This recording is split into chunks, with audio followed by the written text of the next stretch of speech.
Subscribe करें और bell दबाएं ताकि कोई खबर रह न जाए।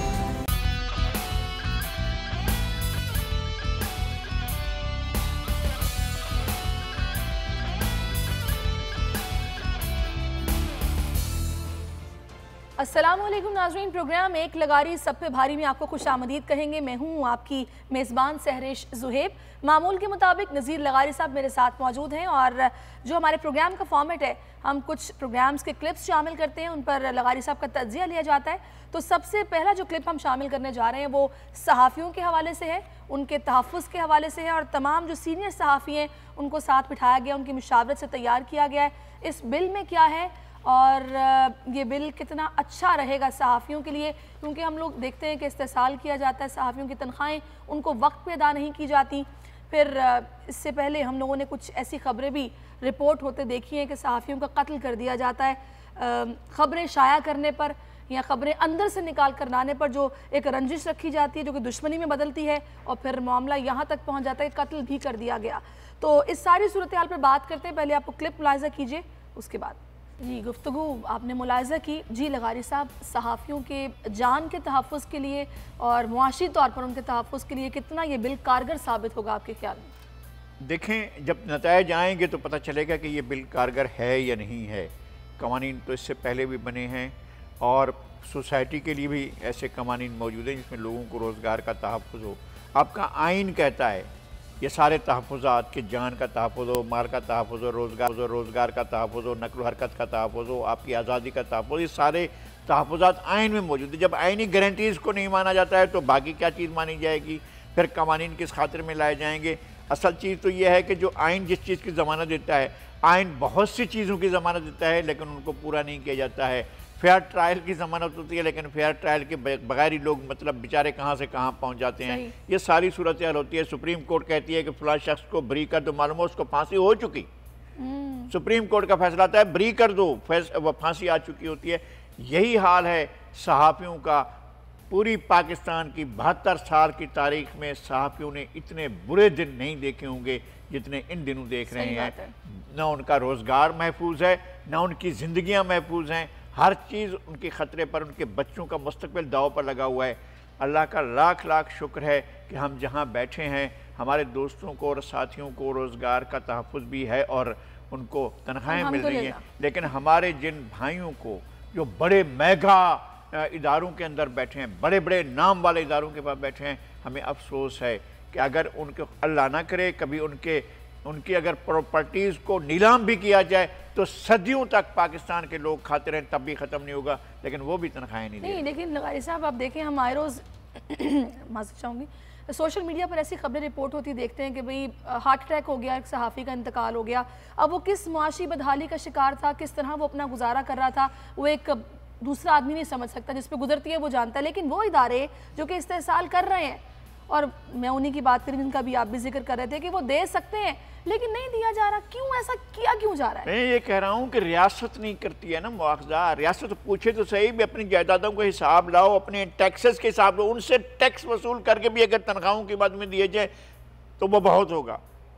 ना हुकूमत टैक्स वसूल करती है, ना उनसे बात करती है, ना उनके मुलाजमीन को तहफ़्फ़ुज़ हासिल होता है। उनके बच्चे जिस हालत में ज़िंदगी गुजार रहे हैं, बहुत से इदारों में मेरे अपने अजीज़ दोस्त हैं जिनका कैरियर मेरे सामने शुरू हुआ, मेरे साथ शुरू हुआ, मेरे बाल शुरू हुआ, मेरे बच्चों की उम्र के हैं। ऐसे बहुत से लोग हैं और बहुत से इदारों के अंदर बैठे हुए लोग मेरे अपने बच्चों की तरह हैं, बिल्कुल ऐसे हैं जैसे मेरे बच्चे हैं, लेकिन वो बहुत ही बुरी हालत में हैं, बहुत ज़्यादा ख़राब हालत में है। ये हालत देखी नहीं जाती है। अब वो इश्तिहारों के रेट्स वो नहीं मिल रहे जो कि मिलने चाहिए थे। हमारे बकायाजात आप पर वाजिबुल अदा हैं, वो आप अदा कर दीजिए तो हम अपने जो मुलाजमीन हैं इनकी तनख्वाहों को क्लियर कर देंगे। ये शोर मचता है लेकिन उसके बाद होता कुछ भी नहीं है। इदारों में सूरत हाल ये है कि आप एहतजाज करने लगें तो कम तनख्वाहों वालों को क्लियर कर दिया जाएगा कि भाई आप रख लें, और जिनकी तनख्वाहें उस लेवल से थोड़ी ज़्यादा हैं उनको तारीख पे तारीख को पूछने वाला ही नहीं है। और हुकूमत ही कहती है कि भाई हम वाजिबात अदा कर रहे हैं, हमारे लावार कर रहे हैं, तो फिर समझ से बाहर है कि सूरत हाल, क्योंकि स्लो पॉइजनिंग है ये लगारी साहब। बात ये है कि जिन लोगों को भी आप दे रहे हैं ना, लोगों कोई ना कोई चीज़ तो मिलनी चाहिए। अगर बड़ी या छोटी तनख्वाहों वालों को, अगर आप जिस आदमी का आमदनी 1 लाख है तो उसके अखराजात भी 1 लाख के लिहाज से होंगे ना। जिसकी तनख्वाह 25,000 है उसकी तनख्वाह भी, उसके अखराजात भी 25,000 के हिसाब से होंगे। 1 लाख जिसके घर के उन्होंने बजट बनाया हुआ है, अगले महीने उसको 1 लाख ना मिले तो वो ज़्यादा बर्बादी, तबाही का शिकार होगा ना, बदहाली का शिकार होगा। ये हो रहा है। अब इस पर हम कितने आंसू बहें, हम कब तक बैठ कर इस बात पर रोएं, हम कब तक इस बात का दुख वो करें। मसला ये है कि अगर कोई ऐसे इदारे होते जिन लोगों ने चैनल्स ख़रीदे, जिन लोगों ने जो है वो बैठ कर ये सारा कुछ बनाया है, अब भी मार्केट में आए नहीं हैं, उन्होंने तनख्वाहें बंद कर दी हैं, तनख्वाहें मिल नहीं रही हैं, लोगों को 8-8 महीने हो गए हैं, लोग बेचारे भूख से, उनको रोज़गार मिलना ना मिलना बराबर है, वो आए और उन्हें कोई रोज़गार भी नहीं है। एक ज़माना होता था कि जनाब वो कहते थे भी कमाओ भी और खाओ भी, ये ज़माना नहीं रहा है भाई। चलिए, अपने मंशूर में जो पाकिस्तान तहरीक इंसाफ ने वादे किए उनमें एक वादा ये भी है कि सहाफ़ियों के जो हकूक़ महफूज़ किया जाएगा, उनका ख्याल रखा जाएगा। अब ये जो बिल पेश किया गया, तैयार किया गया, जो कि मंजूर भी हो गया, कहा जा रहा है कि सीनियर सहाफ़ियों की मुशावरत से किया गया और मिल बैठ कर किया गया। निकात अभी उस तरीके से उन्होंने ऑफिशियली काबीना ने मंजूर किया है, फिर ये कायमा कमेटी के पास जाएगा, कायमा कमेटी देखेगी, फिर ये असम्बली में जाएगा, फिर उसके बाद सेनेट में जाएगा। ये प्रोसेस है भाई। ये इसका मतलब मंजूर हो गया का मतलब ये नहीं है कि कानून बन गया। कानून बनेगा जब पार्लियामेंट से होकर आएगा और फिर उस पर देखते हैं कि अमल दरामद क्या होगा। फिर उसके बाद उसके रूल्स बनेंगे, रूल्स में कई महीने लगेंगे। कौन देखेगा?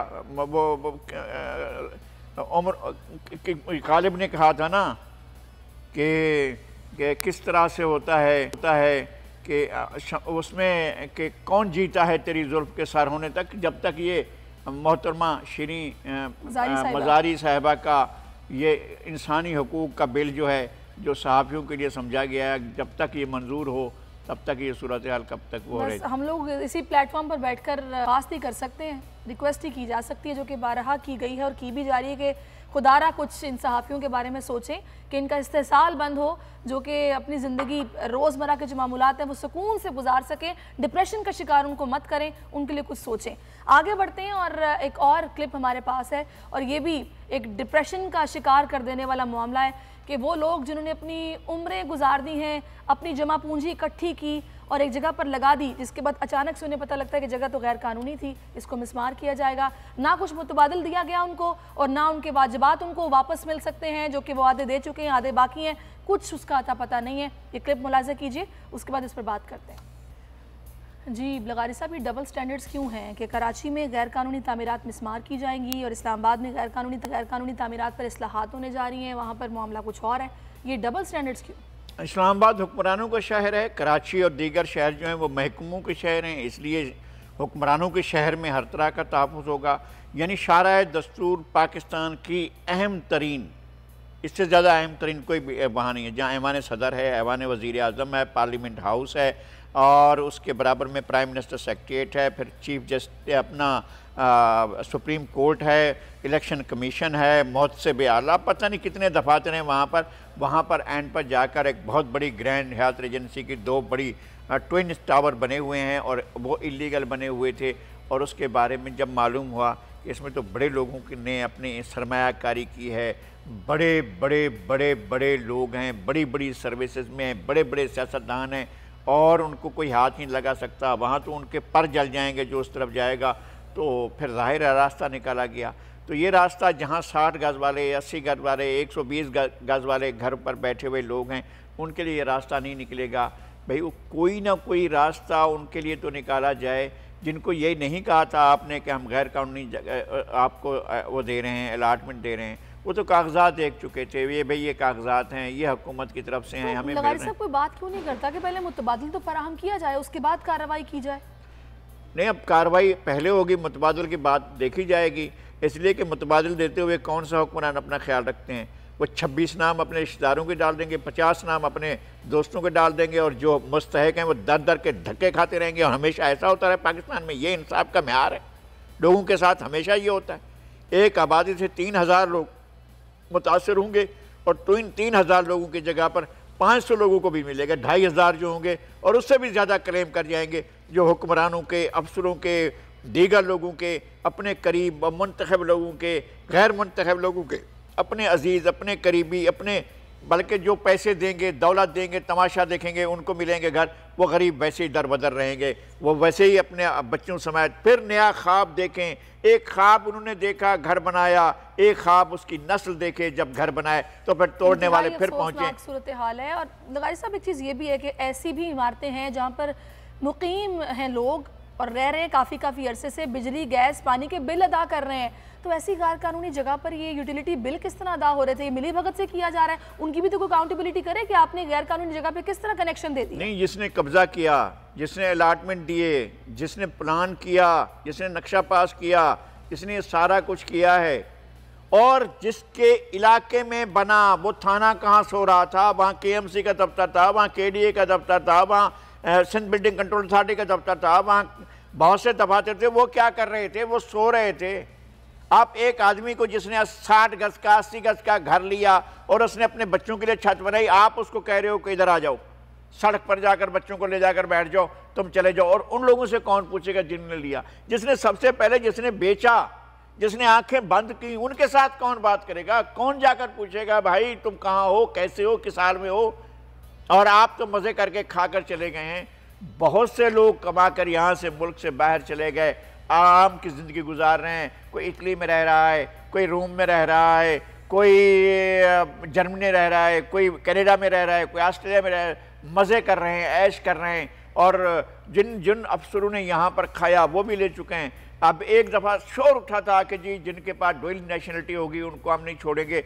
सारे के सारे इस्टेब्लिशमेंट, असिस्टेंट कमिश्नर से लेकर सेक्रेटरी तक, आम ओहदेदार से लेकर आला तरीन ओहदे तक, जो लोग बैठे हुए हैं उनके पास, बहुत से लोगों के पास डुअल नेशनलिटी है और बाहर भी ऐश करें। बच्चे उनके वहाँ रह रहे हैं, यहाँ कमाया जाता है, वहाँ भेजा जाता है, यहाँ कमाया जाता है। लूट का माल है पाकिस्तान, लूट का माल इन लोगों का है जिनकी जेब में कभी आते हैं 500 रुपए। लोग कहाँ पे जो रिफॉर्म्स की बातें करते थे, इनके मंशूर में शामिल था कि सिस्टम को ठीक किया जाएगा, इदारों को ठीक सारी जमातें यही कहती हैं, सारे के सारे यही कहते हैं, हम रोटी भी देंगे, हम कपड़ा भी देंगे, हम मकान भी देंगे, हम घर भी देंगे, हम ज़मीन भी देंगे, हम सब कुछ देंगे। ये वादे होते हैं, हम वादों से पेट भरते हैं और उसके बाद हमारा पेट हल्का हो जाता है, हम समझते हैं कि ठीक हो गए। लेकिन बच्चे दर बदर होते हैं। इन लोगों के बच्चे वो क्या करें, वो कहाँ जाएं जिनको आप उनके घरों से निकाल देंगे? और बड़े लोग होते, ग्रैंड हयात रेजेंसी के लोग होते तो उनके लिए तो बड़े रास्ते। ये सूरत हाल ऐसे ही रहनी है ना कि हर जमात ने वादा किया था, तो बड़ी ये अफसोस के साथ साथ तशवीशनाक बात भी है कि तीसरी जमात को मौका मिला, तब्दीली के नाम पर वोट मिला, और उसके बाद भी सूरत हाल अगर जूं की तूं रहनी है तो खुदाई हाफिज कौम का, इस मुल्क का, इसके अलावा तो कुछ नहीं कहा जा सकता। आगे बढ़ते हैं, बड़े मियाँ साहब की बात करते हैं। वही डील और ढील का शोर और उनकी ज़मानत मनसूखी का मामला है। पंजाब हुकूमत काफ़ी मुतहर्रिक है, कहा जा रहा है कि वापस बुलवाया जाएगा, इश्तिहारी करार दिया जाएगा, ये सारे मामलात चल रहे हैं। आप पहले क्लिप मुलाहिजा कीजिए, उसके बाद जानते हैं कि आप मियाँ साहब वापस आ रहे हैं, क्योंकि सुनने में आ रहा है कि उनकी वापसी की खबरें जो है वो गर्दिश में, गौर इस पर भी किया जा रहा है कि हो सकता है वो वापस आ जाएँ। लगारी साहब के पास खबर क्या है जानेंगे, पहले आप क्लिप मुलाहिजा कीजिए। जी लगारी साहब, जैसे कि आपने देखा है ज़मानत हुई है जब शाहिद खान अब्बासी साहब की, एहसन इकबाल की, तो उन्होंने बाहर निकलकर जो गुफ्तगू नैब के हवाले से की है या गिरफ्तारियों के अमल पे की है, उससे भी आप बाखूबी वाकिफ़ होंगे। अब ये पंजाब हुकूमत मुतहर्रिक हो गई है कि भी वापस लाया जाएगा, इश्तिहारी करार दिया जाएगा, तो ये हुकूमत को आपका क्या ख्याल है, इतनी आसानी से वो वापस ला सकते हैं बड़े मियाँ साहब को, या काफ़ी एफर्ट करनी पड़ेगी, होगा क्या? हमने देखा था, बच्चे होते थे जब जाते थे कभी जामपुर में, कभी यहाँ कराची में एम्प्रेस मार्केट में, कभी राजनपुर में, कभी टीजी खान में डुगडुगी बजा रहा होता था और बता रहा होता था कि देखो अब मैं ये दिखाने वाला हूँ, और ये दिखाने, बस दिखा दिया, देखें तो सही आप क्या तमाशा दिखाता हूँ। अभी ये बंदे की गर्दन मैं उतार कर एक तरफ रख दूंगा, फिर गर्दन को जोड़ दूंगा, उस और डुगडुगी का शौक होता था, डग डग करते हुए मजमा इकट्ठा होता था, सारा मजमा इकट्ठा होता है, फिर उसके बाद डुगडुगी बजाई जाती है, फिर कोई और जुगत होती है, कोई और जुमला बताया जाता है, फिर बांसुरी उठा ली जाती है, फिर बांसुरी बंद कर दी जाती है, फिर बांसुरी में से आवाज़ आना बंद हो जाती है, फिर कहा जाता है कि किसी ने इस पर जादू कर दिया है, फिर जादू करने वाला आ जाता है, फिर और चीज़ होती है, 1 डेढ़ 2 घंटे का एक तमाशा होता है, इसके बाद मजमा टूट जाता है, वो अपनी पुड़ियाँ भेजता है और निकल जाता है। तो यही होता है हर बार कि पाकिस्तान के लोगों को पुड़ियाँ दी जाती हैं, होती कुछ नहीं है। वो पुड़ियाँ खाली पानी की होती हैं, उसके अंदर कोई चीज़ नहीं होती है, खाक मिट्टी, उसके अंदर कोई शफा नहीं होती है। लेकिन वो कहता है आंखों में लगाओगे तो आंखें नुरमा अंधा हो जाएगा। आपके ख्याल में ये भी उस तरह का दावा के साथ ये सारे का सारा कुछ है। एहतसाब नहीं है, ये एहतसाब नहीं है, ये एहतसाब के नाम पर इंतकाम की दुकान है, सौदेबाजी की दुकान है।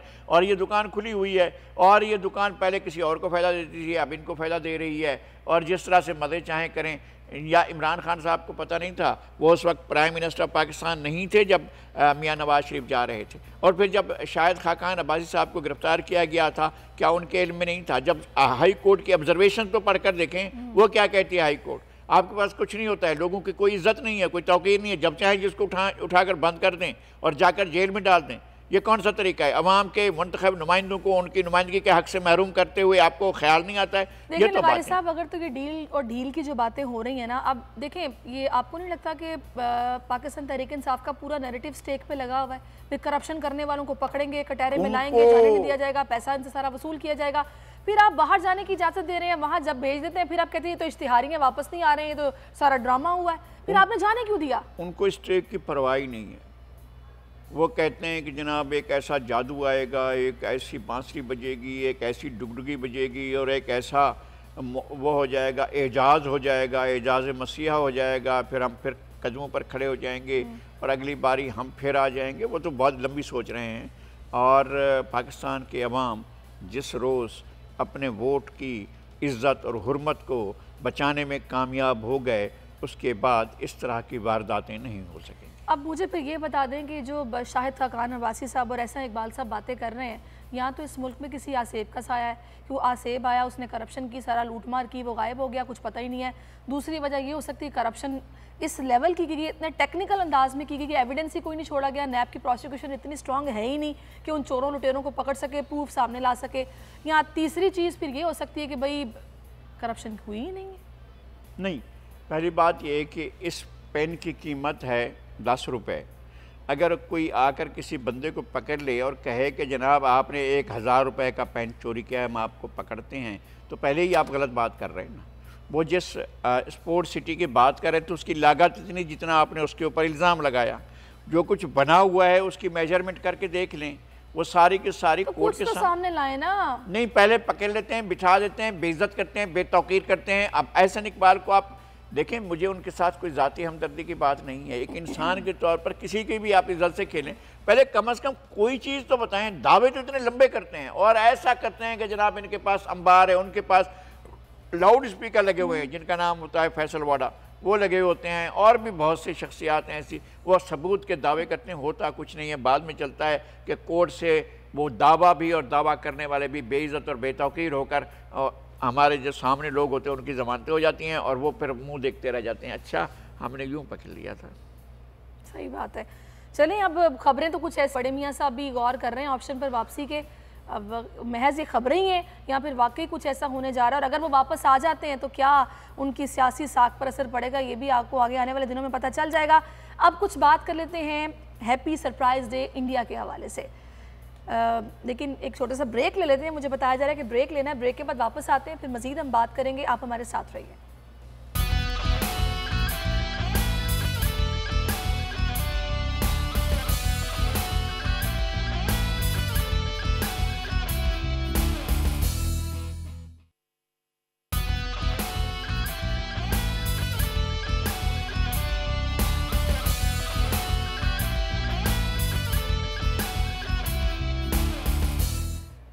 वेलकम बैक नाजरीन। जब पाकिस्तान ने भारतीय जाहिलियत का मुंह तोड़ जवाब दिया था और अभिनंदन को पकड़ा गया था, जिसके बाद पाकिस्तान ने अभिनंदन को छोड़कर ये साबित किया कि हम एस्केलेशन नहीं चाहते और खित्ते के अमन के लिए हमने सब्र कर लिया है। उस दिन को भरपूर तरीके से इंजॉय किया। पाकिस्तानियों ने, पूरी कौम ने अपना ज़बरदस्त अपने तासुरात का इजहार किया और ट्विटर पर टॉप ट्रेंड रहा हैप्पी सरप्राइज डे इंडिया। उस पर मैं चाहूँगी लगारी साहब आप अपने तासुरात भी दें। हम तासुरात देते रहे हैं, अब भी दे रहे हैं। उस दिन तो अभिनंदन भी ये समझा था कि मैं अपनी सरजमीन पर अपना ही जहाज़ जो है वो गिराऊंगा। उसको पता नहीं था कि जहाज़ किसी और तरीके से गिरा है। जहाज़ भी गिरा, वो ख़ुद भी गिरा, और जिस तरह से लोग घसीट कर उसको ला रहे थे, और फिर पाकिस्तान के पाक आर्मी के लोगों ने जिस तरह से उनकी जान बचाई और जिस तरह उसको लेकर आए और जिस तरह उसको चाय पिलाई, उसने जो कहा कि टी इज़ फैंटास्टिक, टूर। ये भी एक सरप्राइज था। सही बाकी। और आपको पता है कि कराची में, बल्कि मैं कल एक वीडियो देख रही थी कि ऐसा शख्स भी है जो कि उस ख़ास दिन पे उसने 1000 कप फ्री में पिलाए लोगों को, कि चाय बड़ी फंटेस्टिक थी तो अब मेरी तरफ से आप 1000 कप पीजिए। तो इस तरह लोगों ने उस दिन को, तारीखी दिन था, उसकी याद को ताज़ा किया। और भारत को ये खित्ते में अमन चाहते हैं और हम एस्केलेशन नहीं चाहते, इसलिए हमने सब्र का मुजाहरा किया और अभिनंदन को वापस भेजा है आप लोगों के पास। खैर, अब कुछ बात हो जाए। आप जानते हैं अहम खबर कल की खबर है कि एक तारीखी मुआहदा हुआ, 19 साल तनाज़ा जो कि अपने अख्ताम को पहुंचा, जिसका हल निकला। और ये अमन का मुआहदा पाकिस्तान की कोशिशों से हुआ। लगारी साहब, कल दोहा में तारीखी लिहाज से अहम दिन था। और मैं अगर थोड़ा सा इसमें ऐड कर लूँ, भारत की जैसा कि हम बात कर रहे हैं, आप जानते हैं कि अशरफ गनी साहब का शुरू से कुछ झुकाव रहा है भारत की तरफ, जिसके बाद भारत को कुछ दूर रखा गया और ये सारा जो मामला है ये अपने पाए तकमील तक पहुंचा और ये मुआहदा हो गया। आपको लगता है कि बस फिर अमल दरामद में भारत को रोड़े नहीं अटकाएगा और सूरत हाल ठीक रहेगी? पहला बड़ा रोड़ा जो है वो अशरफ गनी ने अटका दिया है। अच्छा, अभी मुआहदे की स्याही खुश्क नहीं हुई, जो दस्तखत किए हैं बिरादर ने, अपना कमांडर बिरादर ने और अमरीकी वज़ीर ख़ारजा ने।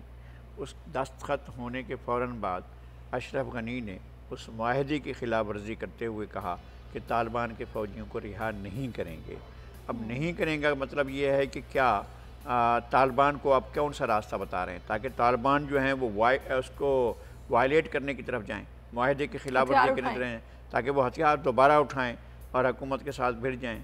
ठीक है, अमरीकी फ़ौजी जा रहे हैं, लेकिन अशरफ गनी के साथ क्या करेंगे, तो बिल्कुल दूसरी बात है। और अशरफ गनी इसको एक हथियार के तौर पर इस्तेमाल कर रहे हैं ताकि जब इंट्रा अफ़गान डायलाग शुरू हो तो उसमें मेरी हुकूमत के लिए कोई रास्ता निकाला जाए, क्योंकि 5000 तालिबान मेरी कैद में हैं। मेरे ख़्याल में ये एक बहुत ही भोंडा और घटिया हरबा है जिसको अख्तियार किया जा रहा है। अगर तालिबान के अपने कैदियों को रिहा करने का वादा किया था तो तालिबान के कैदियों को रिहा करें। गुडविल जेस्चर भी कुछ चीज़ होती है भाई, उसका नतीजा भी होता है। और अगर आप इस तरह से अड़ीबाजी करके चीज़ों को ठीक करना चाहते हैं तो चीज़ें इस तरह से ठीक नहीं होती हैं। तो फिर वो जो एक मार्च के अवाइल में मुज़ाकरात होने जा रहे हैं अफ़गान हुकूमत और तालिबान के दरमियान, तो आपको लगता है फिर कि उसमें इत्तफ़ाक़ राय के साथ मामलात हल हो जाएंगे अगर ये इनका वतीरा रहा? असल मसला यह है कि जो गारंटर्स हैं वो क्या करेंगे, अमेरिका ख़ुद उसका क्या किरदार होगा, जर्मनी का क्या किरदार होगा, बड़ी ताकतों का क्या किरदार होगा, वो किस तरह से सारी सूरत हाल को हैंडल करने के बारे में सोचते हैं। असल मसला यह है कि वो अपने अपने मफादात के दायरे में रहते हैं या अफ़गानिस्तान में अमन के दायरे में आते हैं, या वो अफ़गानों के लिए कोई ज़िंदगी की बेहतर सहूलतों के बारे में सोचते हैं, या अफ़गानों को उनका हक़ मिल्कियत देते हैं, इस बारे में सोचते हैं। ये तो बहरहाल बड़ी ताकतों पर इन्हसार है, या जिन्होंने ये कठपुतली बिठाए थे, जिनका नाम करज़ई था, जिनका नाम अशरफ गनी था, उन कठपुतलियों को बिठाने वालों के बारे में होगा।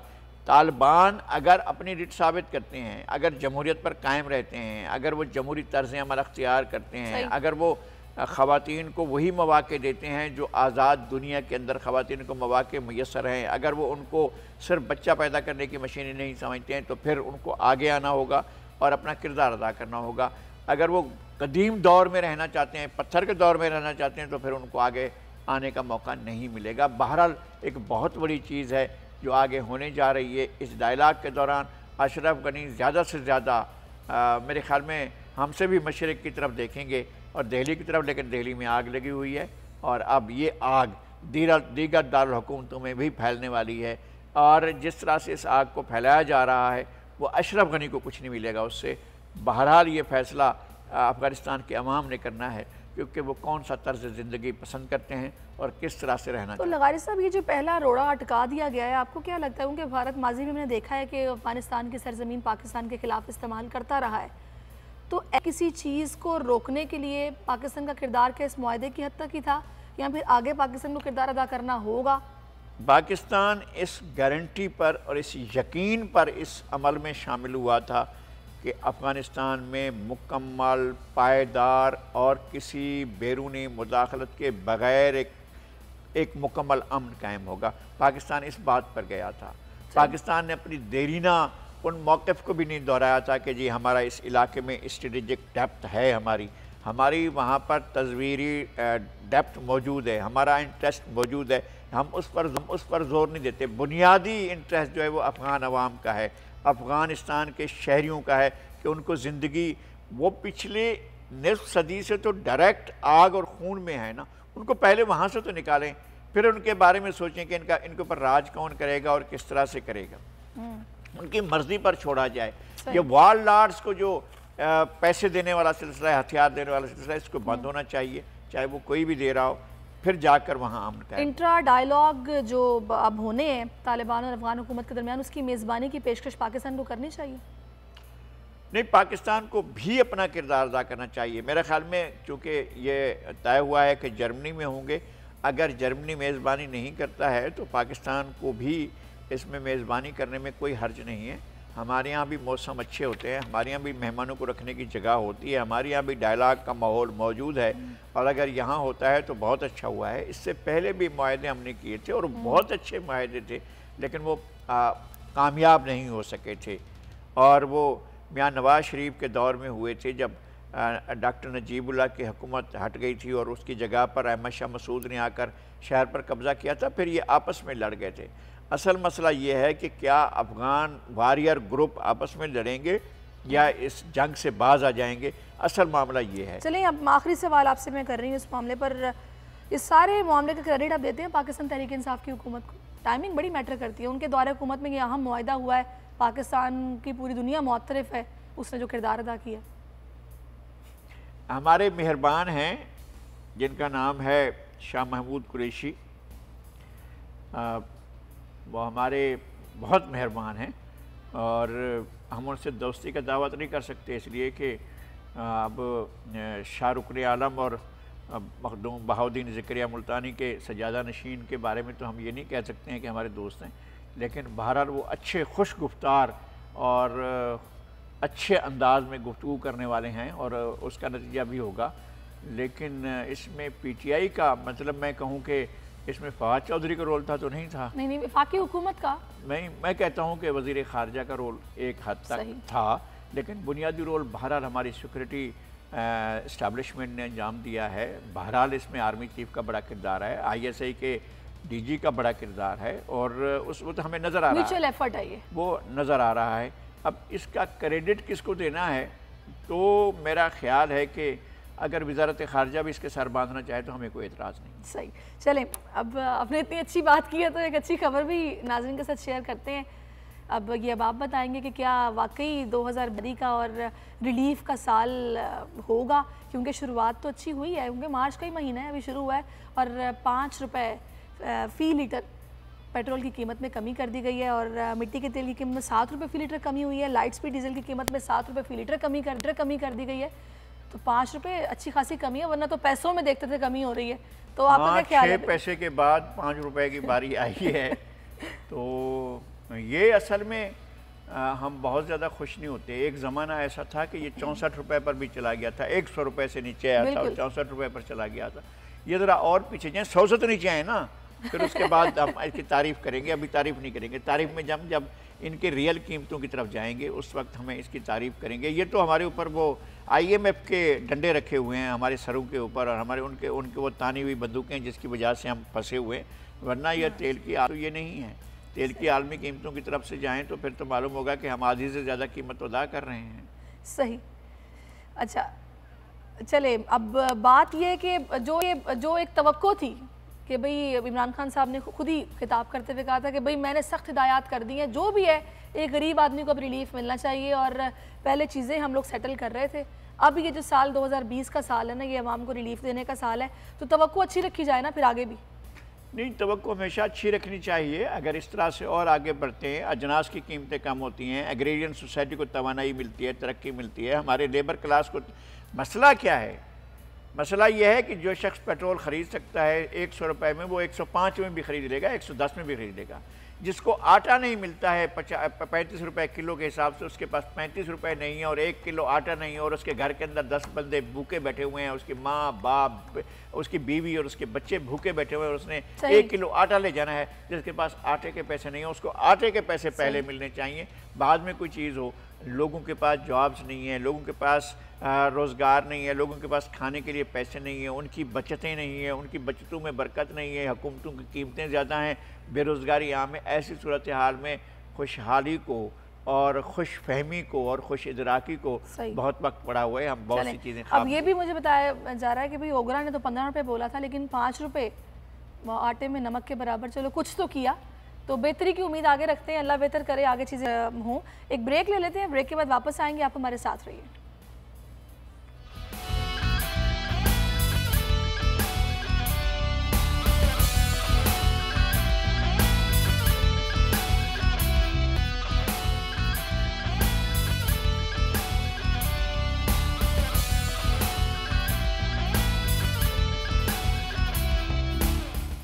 वेलकम बैक नाज़रीन। थोड़ी सी हम दिल्ली की बात करेंगे। भारत में दिल्ली में हालात काफ़ी कशीदा हैं और वहाँ पर जो दंगे हो रहे हैं, जो मुतासिब बलवाई हैं, उन्होंने भारतीय फ़ौज के मुस्लिम एहलकार तक का घर जलाकर राख कर दिया है। मुसलमानों के लिए हालात वहाँ पर काफ़ी तंग हैं और नकल मकानी करने तक पर मजबूर हो गए हैं मुसलमान।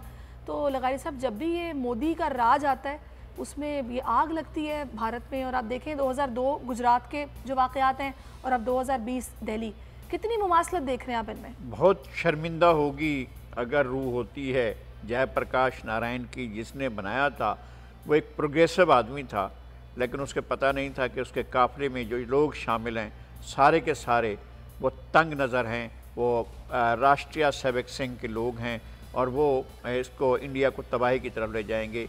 इंडिया तेज़ी से तबाही की तरफ जा रहा है और टूटने की तरफ जा रहा है।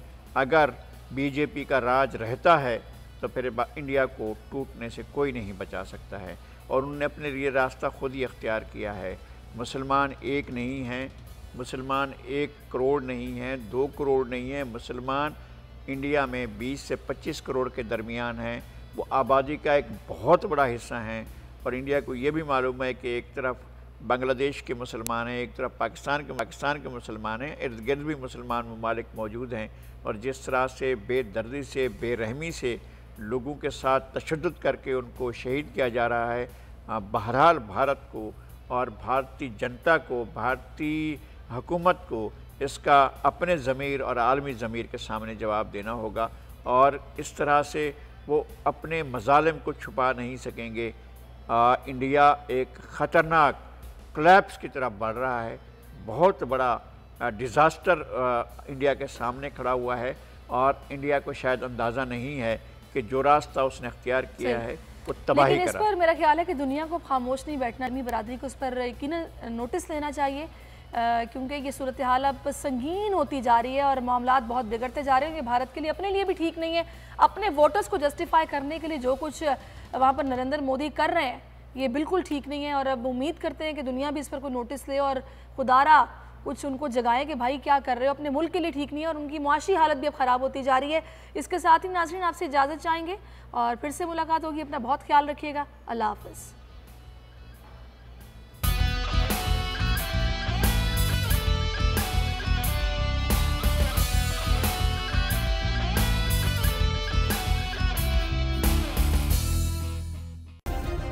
सब्सक्राइब करें और बेल दबाएं ताकि कोई खबर रह न जाए।